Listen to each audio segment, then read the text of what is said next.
Assalamualaikum dan salam sejahtera saya ucapkan kepada pensyarah bagi kursus PEDP untuk seksyen ke-20 iaitu Dr. Eko.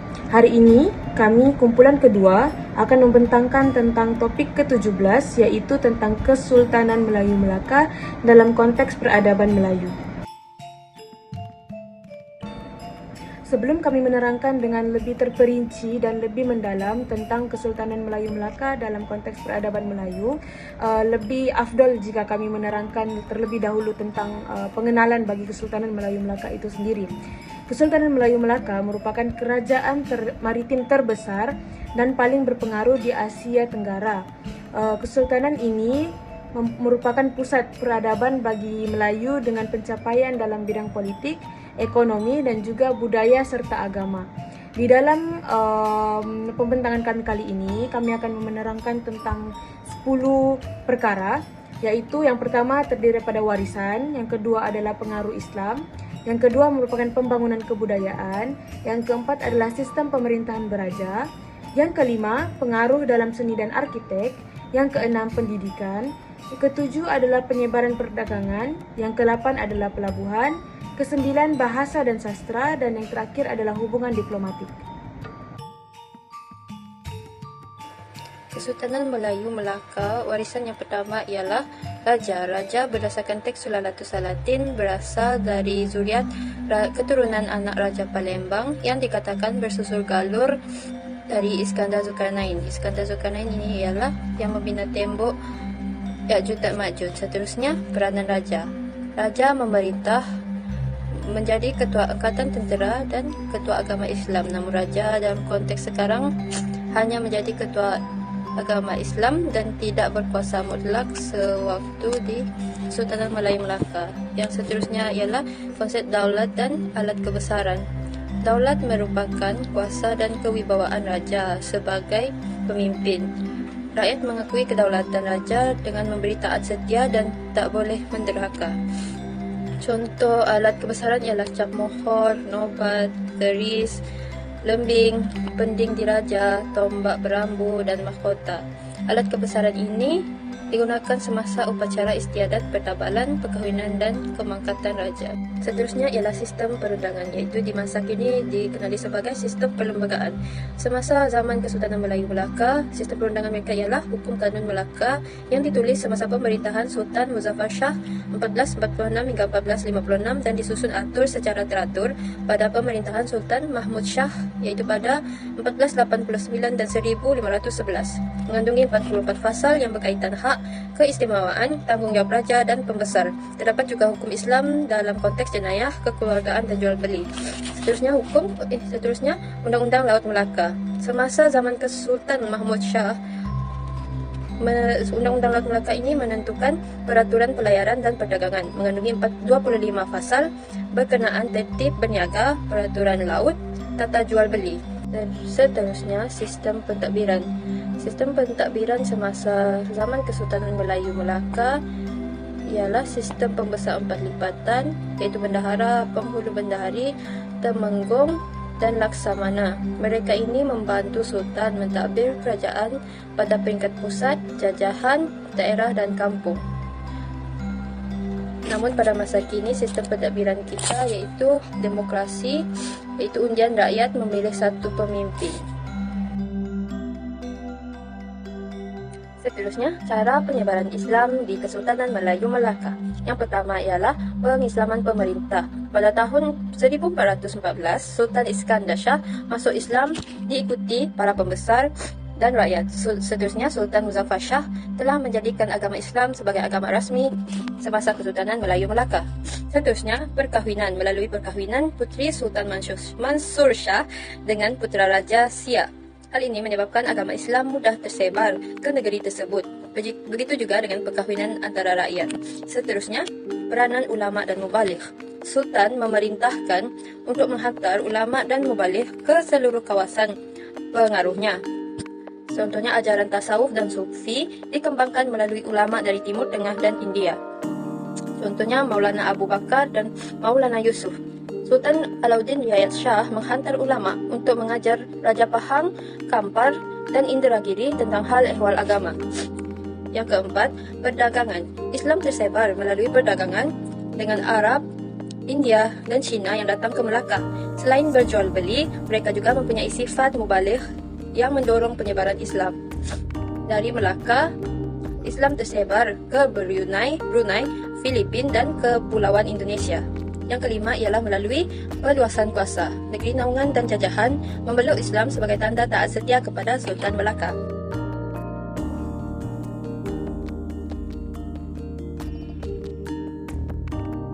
Pembangunan kebudayaan Kesultanan Melayu Melaka dalam konteks peradaban Melayu merupakan ada istiadat diraja yang antaranya ialah pertabalan diraja, pernikahan diraja, dan sambutan Hari Keputeraan Sultan. Dalam Kesultanan Melayu Melaka, upacara pertabalan diraja mencerminkan kelangsungan peradaban Melayu yang mementingkan hierarki dan simbol kedaulatan. Upacara ini melibatkan bacaan doa oleh ulama, pemakaian alat kebesaran seperti tengkolok, dan pengisytiharan oleh pembesar istana sebagai lambang keabsahan pemerintahan raja. Seterusnya ialah penggunaan alat kebesaran diraja yang merupakan tengkolok, keris diraja, jamuhur, dan obat adalah warisan Kesultanan Melayu Melaka yang melambangkan kedaulatan dan kuasa raja. Alat-alat ini bukan sekadar hiasan tetapi juga simbol legitimasi pemerintahan yang diwarisi oleh tradisi Melayu. Seterusnya ialah protokol istana, yaitu protokol dan gelaran kebesaran. Sistem protokol istana Kesultanan Melayu Melaka mencerminkan ketelitian dan kesopanan adat Melayu. Segala susunan dalam istana, termasuk pemakaian pakaian rasmi dan pengurusan acara, menonjolkan nilai disiplin yang tinggi dalam peradaban Melayu. Seterusnya ialah gelaran seperti Tun, Datuk, dan Bendahara tidak hanya mencerminkan status tetapi juga tanggung jawab dalam sistem pemerintahan Melayu Melaka. Gelaran ini memperlihatkan struktur sosial yang tersusun dalam peradaban Melayu. Yang ketiga pula ialah adat ersa Melayu, yaitu adat perkawinan, majlis berkatan, dan adat bertunang. Bagi adat perkawinan, dalam Kesultanan Melayu Melaka, adat perkawinan melambangkan kesatuan dua keluarga dan mengukuhkan hubungan masyarakat. Upacara bersanding diserikan dengan kompang dan adat merenjis ayam mawar, mencerminkan estetika dan kehalusan budaya Melayu. Terusnya ialah budaya menyambut tetamu menggunakan tapak sirih. Budaya menyambut tetamu dengan tapak sirih dalam Kesultanan Melayu Melaka mencerminkan adab dan keramahan masyarakat Melayu. Amalan ini melambangkan keikhlasan dan hormat kepada tetamu, nilai penting dalam peradaban Melayu. Seterusnya ialah adat berpakaian tradisional seperti baju Melayu bagi lelaki dan baju kurung atau kebaya bagi wanita melambangkan identiti dan kehalusan estetika peradaban Melayu. Dalam Kesultanan Melayu Melaka, pemakaian ini sering dilengkapi dengan aksesori seperti bending atau koronsang untuk menunjukkan status sosial serta menghormati adat. Bagi sistem pemerintahan beraja pula, yang pertama ialah Hukum Kanun Melaka sebagai asas perundangan. Hukum Kanun Melaka dan Undang-Undang Laut Melaka menjadi rujukan utama dalam pemerintahan dan perundangan, menggabungkan elemen syariah, Islam, dan adat Melayu. Prinsip-prinsip dalam Hukum Kanun Melaka, terutama dalam Undang-Undang Islam, menjadi asas kepada sistem undang-undang syariah di Malaysia. Mahkamah Syariah dan Mahkamah Sivil menunjukkan kesinambungan sistem perundangan dua lapis yang diwarisi daripada tradisi Kesultanan Melayu. Prinsip kedaulatan pula ialah bagi Kesultanan Melayu Melaka, Sultan adalah simbol kedaulatan negeri, mewakili kuasa politik, agama, dan budaya. Kedaulatan Sultan adalah elemen utama yang menyatukan rakyat Melaka, termasuk golongan bangsawan dan raja jelata. Antara rakyat dan Sultan berlandaskan konsep daulat yang mencerminkan penghormatan dan kesetiaan. Ini adalah struktur pentadbiran dan pembahagian kuasa. Pentadbiran Kesultanan Melaka berdasarkan hierarki kuasa, dengan Sultan dibantu oleh Bendahara, Laksamana, Temenggung, dan Syah Bandar. Walaupun fungsi raja kini lebih simbolik, pembahagian kuasa eksekutif, legislatif, dan kehakiman di Malaysia masih dipengaruhi oleh hierarki pentadbiran Melaka. Perdana Menteri dan Menteri-Menteri membantu Yang di-Pertuan Agong dalam urusan pentadbiran negara, serupa dengan peranan pembesar dalam Kesultanan Melaka. Yang terakhir ialah peranan raja dalam agama dan adat. Sultan adalah ketua agama Islam, bertanggungjawab memperkukuh Islam sebagai asas kehidupan dan pemerintahan. Adat Melayu juga diintegrasikan dalam pemerintahan, menghasilkan gabungan dan adat syarak. Peranan Sultan sebagai ketua agama Islam diteruskan, di mana setiap raja negeri bertanggungjawab dalam hal-hal agama Islam di negeri masing-masing. Konsep adat istiadat Melayu dipelihara dan raja memainkan peranan sebagai pelindung tradisi dan warisan budaya. Seterusnya kita masuk kepada poin Kesultanan Melayu Melaka dalam konteks peradaban bangsa Malaysia, iaitu poin pengaruh dalam seni arkitek. Seperti yang kita tahu, Kesultanan Melayu Melaka telah membawa pengaruh yang besar dalam seni dan arkitek kepada peradaban bangsa Malaysia. Contohnya seni bina istana.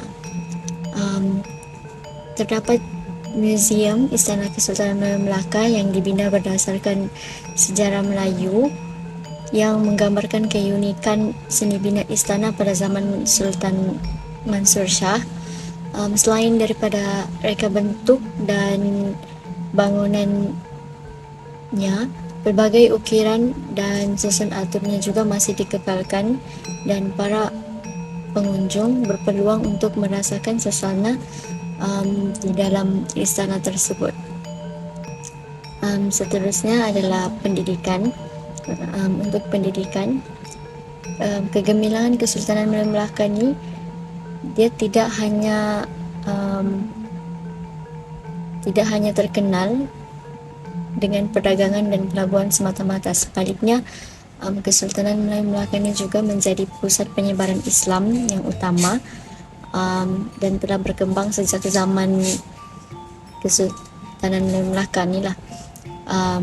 Pada zaman ini, pendidikan bersifat tidak formal, di mana mereka mengajarkan tentang akhlak yang baik, pengajaran Al-Quran, tingkah laku, kerohanian, dan seni pertahankan diri. Pada zaman ini juga telah wujud institusi-institusi yang dinamakan sebagai sekolah pondok. Selain daripada istana, terdapat juga madrasah surau sebagai pusat pengajian Islam. Oleh itu pengajian Islam ini dia menjadi keutamaan di institusi-institusi, terutamanya di Malaysia ini. Setiap individu beragama Islam akan didedahkan ajaran mengenai Islam ini di peringkat-peringkat sekolah, sama ada sekolah rendah, sekolah menengah, tadika, ataupun lebih tinggi lagi peringkat ijazah sarjana muda dalam jurusan pengajian Islam lah. Terdapat pelajar-pelajar yang menyambung pembelajaran dalam pengajian Islam, dan ini bermaksud Kesultanan Melayu Melaka ni telah membentuk peradaban bangsa Malaysia kini. Dan saya akan menyambung pembentangan kami mengenai Kesultanan Melayu Melaka dengan poin saya, iaitu penyebaran perdagangan. Yang pertama, kita ada kedudukan strategik. Seperti yang kita tahu, Kesultanan Melayu Melaka merupakan pusat perdagangan yang tersibuk dan terpenting di dunia. Kerana ia berada di tengah-tengah laluan perdagangan antara bangsa dengan selat yang sempit dan stabil. Yang kedua, kita ada pusat pertukaran barang. Para pedagang daripada seluruh dunia menjadikan Melaka sebagai pusat pertukaran barang dagangan mereka. Yang ketiga, tumpuan para pedagang. Kenapa Kesultanan Melayu Melaka menjadi pusat ataupun tumpuan kepada para pedagang daripada seluruh dunia? Disebabkan oleh sumber kekayaan emas mereka di semenanjung tanah Melayu, dan ia terkenal sejak zaman Ptolemy 150 Masihi. Dan poin saya yang terakhir adalah wujud hubungan diplomatik bersama negara-negara besar, contohnya seperti China, India, dan Arab Saudi. Hal ini demikian untuk melindungi kegiatan perdagangan rakyat Melaka semata-mata. Seterusnya kita ke poin saya yang kedua, iaitu pelabuhan. Kesultanan Melayu Melaka juga merupakan salah satu tempat pelabuhan kerana kedudukannya yang strategik. Jadi ia berada di tengah tebing Selat Melaka yang menghubungkan antara China ke India dan Timur. Jadi ia merupakan satu tempat yang sangat sesuai sebagai pusat perdagangan, dan ia membolehkan kapal-kapal besar yang berlabuh di situ untuk mengelak daripada angin monsun yang kuat. Kedua, Di pelabuhan terdapat pelbagai jenis barang dagangan. Contohnya daripada Nusantara, kita ada rempah ratus, kayu gaharu dan hasil hutan. Manakala India, kita mempunyai kain kapas, kain sutra dan manik. Manakala daripada China pula, kita mempunyai porselin, kain sutra dan teh dan pelbagai lagi jenis barangan daripada daripada pedagang-pedagang daripada negara yang lain.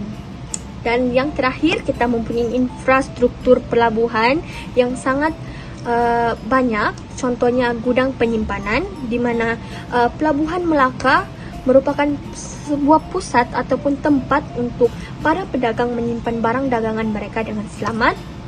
Yang kedua, disebabkan oleh kemudahan-kemudahan kapal yang mereka boleh dapati di Kesultanan Melayu Melaka. Pelabuhan Kesultanan Melayu Melaka seperti pembaikan kapal, mengisi bekalan air tawar dan juga bekalan makanan. Dan akhir sekali, ia merupakan pusat dagangan di mana pasar dan tempat berkumpul pedagang untuk urusan jual beli berlaku di kawasan perlabuhan tersebut.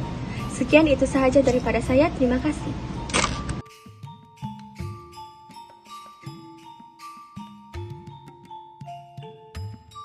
Sambung pembentangan kami mengenai Kesultanan Melayu Melaka dengan poin saya, yaitu penyebaran perdagangan. Yang pertama, kita ada kedudukan strategik. Seperti yang kita tahu, Kesultanan Melayu Melaka merupakan pusat perdagangan yang tersibuk dan terpenting di dunia. Kerana ia berada di tengah-tengah laluan perdagangan antara bangsa dengan selat yang sempit dan stabil. Yang kedua, kita ada pusat pertukaran barang. Para pedagang daripada seluruh dunia menjadikan Melaka sebagai pusat pertukaran barang dagangan mereka. Yang ketiga, tumpuan para pedagang. Kenapa Kesultanan Melayu Melaka menjadi pusat ataupun tumpuan kepada para pedagang daripada seluruh dunia? Disebabkan oleh sumber kekayaan emas mereka di semenanjung tanah Melayu. Dan ia terkenal sejak zaman Ptolemy 150 Masih. Dan poin saya yang terakhir adalah wujud hubungan diplomatik bersama negara-negara besar. Contohnya seperti China, India, dan Arab Saudi. Hal ini demikian untuk melindungi kegiatan perdagangan rakyat Melaka semata-mata. Seterusnya kita ke poin saya yang kedua, yaitu pelabuhan. Kesultanan Melayu Melaka juga merupakan salah satu tempat pelabuhan kerana kedudukannya yang strategik. Jadi ia berada di tengah tebing Selat Melaka yang menghubungkan antara China ke India dan Timur. Jadi ia merupakan satu tempat yang sangat sesuai sebagai pusat perdagangan, dan ia membolehkan kapal-kapal besar yang berlabuh di situ untuk mengelak daripada angin monsun yang kuat. Kedua, di pelabuhan terdapat pelbagai jenis barang dagangan. Contohnya daripada Nusantara, kita ada rempah ratus, kayu gaharu dan hasil hutan. Manakala India, kita mempunyai kain kapas, kain sutra dan manik. Manakala daripada China pula, kita mempunyai porselin, kain sutra dan teh dan pelbagai lagi jenis barangan daripada pedagang-pedagang daripada negara yang lain.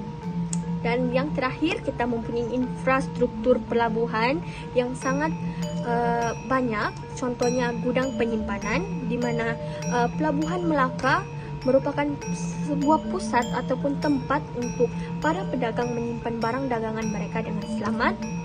Yang kedua, disebabkan oleh kemudahan-kemudahan kapal yang mereka boleh dapati di Kesultanan Melayu Melaka. Pelabuhan Kesultanan Melayu Melaka seperti pembaikan kapal, mengisi bekalan air tawar dan juga bekalan makanan. Dan akhir sekali, ia merupakan pusat dagangan di mana pasar dan tempat berkumpul pedagang untuk urusan jual beli berlaku di kawasan perlabuhan tersebut. Sekian itu sahaja daripada saya. Terima kasih.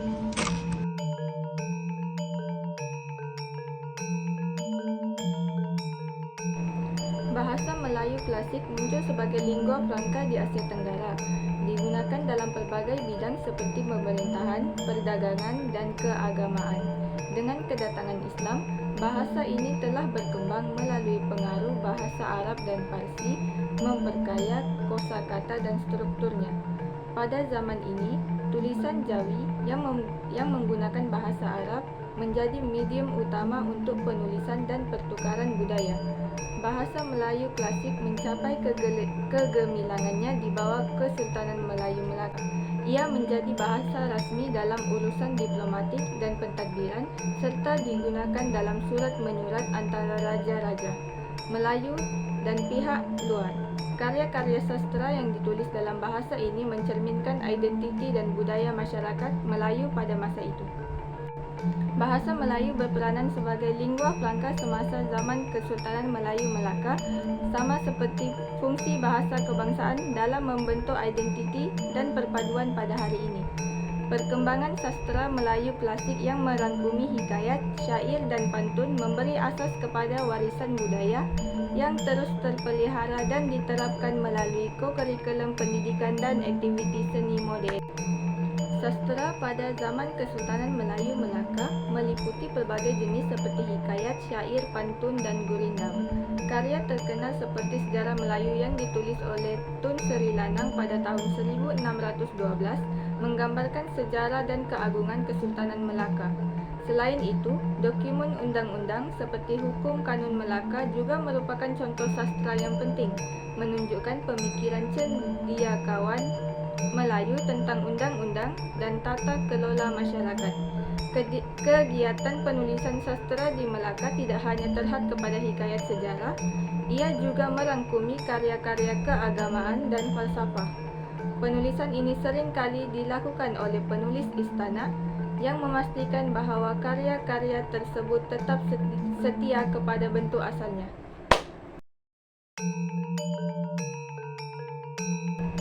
Kesultanan Melayu Melaka menjalin hubungan diplomatik yang signifikan dengan pelbagai negara, terutamanya dengan dinasti Ming di China.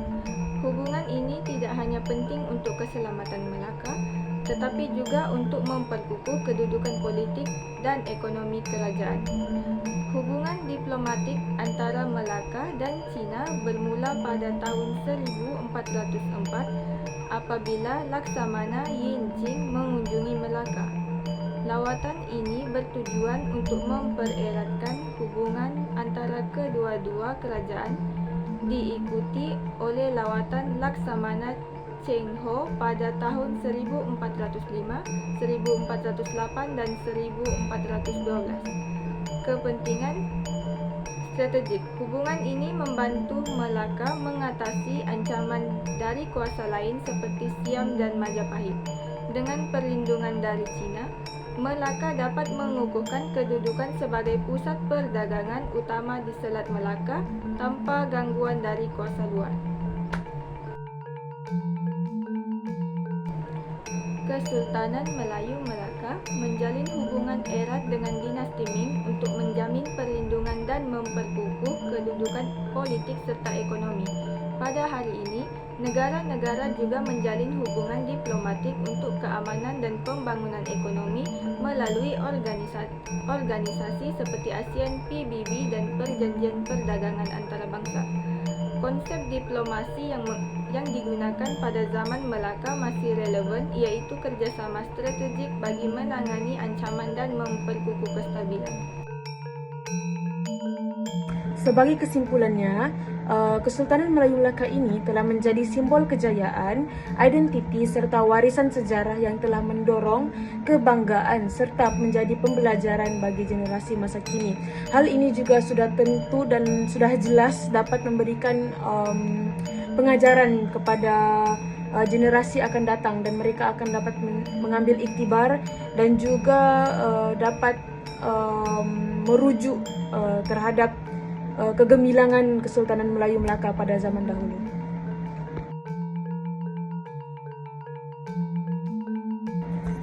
Berikut merupakan rujukan-rujukan yang telah kami ambil daripada sumber internet dan juga sumber daripada jurnal dan juga berita lah. Terdapat 7 rujukan yang kami ambil daripada internet. Begitu pula dengan jurnal dan juga berita, terdapat 7 rujukan juga yang kami ambil. Jadi secara keseluruhannya terdapat 14 sumber. Berikut merupakan sumber-sumbernya.